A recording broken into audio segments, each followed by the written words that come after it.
skater? Oh yeah, Like you are? full blown. Like you could just like pop it down and do. Yeah, Oh, you absolutely. Could do, oh, really? Yeah. When I was, yeah. Like I was honestly pretty good at one point. Wow. So if you decided not to do country music, what would you be doing if you weren't doing country Probably music? modeling.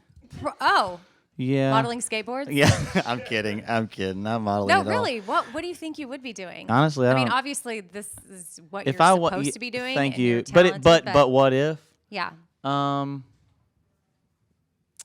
That's a good question. I don't know. I'm a kind of an entrepreneur. I'd have to think about that a little bit. Probably sell. I don't know. I'd probably buy, sell, and trade farms and just. Oh well, Thomas Rhett said that he would do real estate. So Yeah, maybe I'd y'all probably- could go into business. I don't know. Yeah, maybe. I just like to be my own boss. Oh. I hate partnerships. Okay, that's the so best way to sorry, ruin. That's the TR. best way to ruin a friendship, and I like Thomas. Yes. Yeah, that's true. But I don't know. I don't know. I'd probably be. I don't know.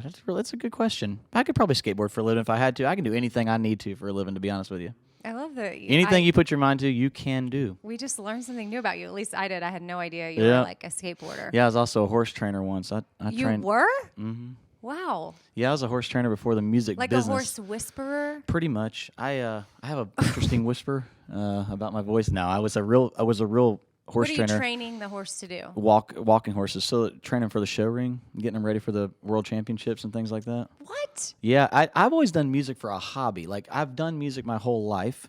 Started when I was 8 and 9 years old, and it's just what I do, and I still what I just kind of a hobby for me, but turned into a great job. And I mean, largely thanks to this show right here with Bobby Bones, man. Without the Buy Me a Boat, who knows? It could have still been in the more of the hobby stage, but now it's You'd be a horse training skateboarder. singing dude. guy, yeah. But singing on the side. But man, it's been really a big blessing. I'm thankful though because I've done a lot of things in my life that like when I was a kid, I also sold snow cones. I had my snow cone business, and so oh my gosh, Lunchbox is gonna be so jealous of you right now. Do you know that's what he wants to do? Yeah. He's been wanting to open a snow cone stand I know. for like ever. Well, see, now it's everything's so regulated in today's world. But when I was a kid, man, like growing up in a small town.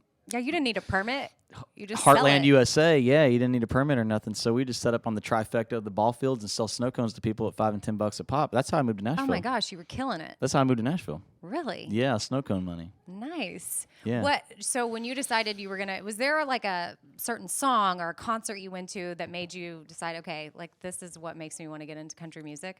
Yeah, there were two instances actually. The first song I ever heard was Georgia Satellites, Keep Your Hands to Yourself. That's what I learned to play guitar on. I heard it. I got a pawn shop guitar for like $240. It was a Fender Squier Red.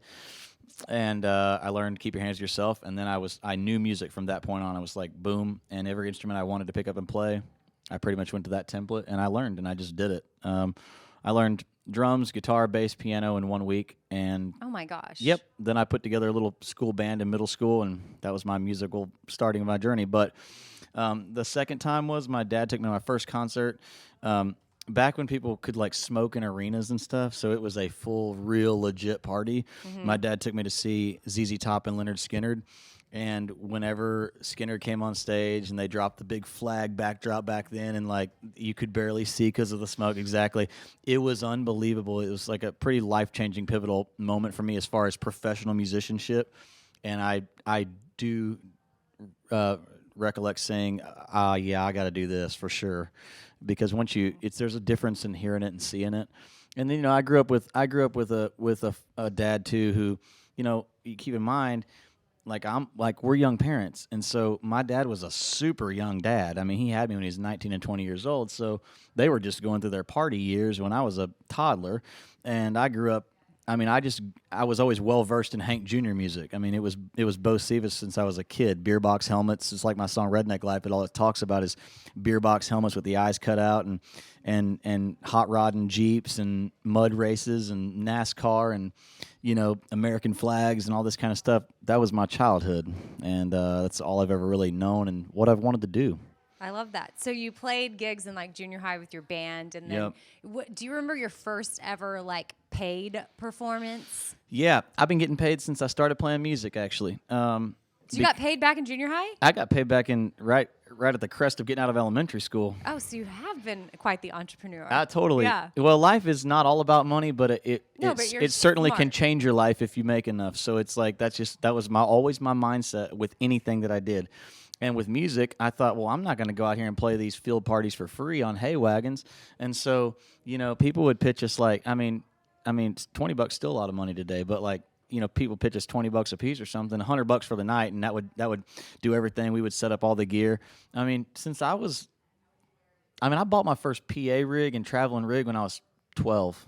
Wow. So with my own money. You were in business. Totally. I was self-sufficient. I've been doing this, like I don't have anything else to do. This is what I do, Right. So at this point now that I have somebody to, like, it's a privilege for me to have somebody to stand on the side of the stage and take care of my ears and my guitars and stuff. That is a privilege.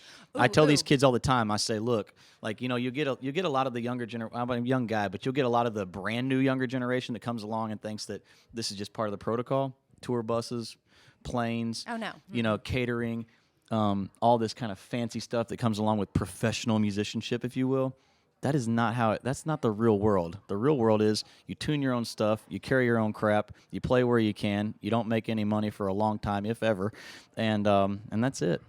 And then you start to maybe make it I'll tell you what, a privilege is having a booking agent. That's a privilege. I've been booking myself with my wife for like, even when I was an adult with kids and a family to raise, we were booking ourselves for a lot of years. And before that, I was booking myself. I was calling places at 9 and 10 and 11 and 12 years old. This is for real.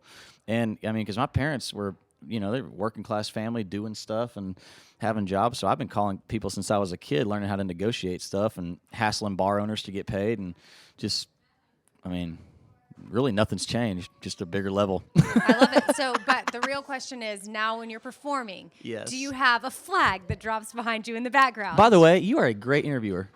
I am? Yeah, we've never actually had a real interview. You're good questions. Okay. I do have a big banner that flies behind us. In fact, this will go to show you how things roll in the business. People think after several hits, man, it must be smooth sailing, right? Until you show up to a gig this past week and the great big banner that you paid so much money for is not hanging behind the stage. Oh, no. You talk about pissing off Kelly Janson and Chris Janson, that will piss us off quick. But that banner better be there. That banner better be up, boys. And boy, that is like that was the new email sent. But you know what, man? You go through these times in your life, and it's just it really. The bottom line is we woke up today, so we're blessed to be alive, and we have a substantial, awesome job, and we're doing better than most. We're like in the 1% of the world, Yeah. Like all the artists that are coming through today are either nominated, presenting, or performing. That's it, and there's a lot of them that aren't. So that are having great success, on the radio and all these things, and so I'm just thankful to be where I'm at because. I think God puts you right where you're supposed to be. It really does. Well, good luck, by the way, with your nomination for your Thanks. video, Drunk Girl. Thank you. Amazing song, amazing video. So always good to see you. Thank Chris. you. Yeah, and then thank you guys for all the support and through the show and everything. And in the mornings, I can assure you, it's all that's on in the Janson household and cars. And I really appreciate it, man. From Drunk Girl to Good Vibes to Boat to Drink to all of them, it does not go unnoticed. Awesome. Love it. Well, Thank we you. always love having you in. And we learned something, too.